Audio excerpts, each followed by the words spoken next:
Hello sa mga kamarites ko dyan. Welcome back to our vlog.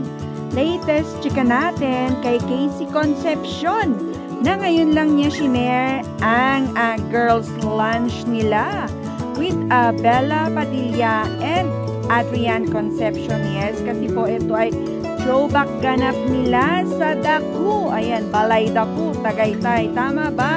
Yung Balay Daku na trending. Sabi niya dyan, 2 more iced orange juice, espressos with tawilis, please. OMG, napakasarap naman ng tawilis na yan. So, more girls lunch pa sana with some other friends. And alam niyo ba, non-stop pa rin ang pag-iinsayo ni Casey ng Pilates. At sana tuloy-tuloy mo na yan. So, keep on watching mga kamarites ko till the end.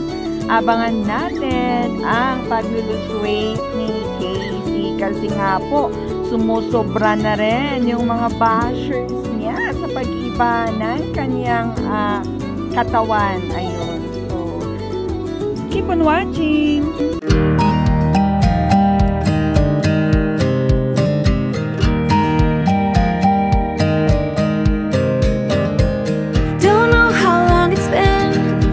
It doesn't matter. We've had our thick and thin, enough to know that I would rather not.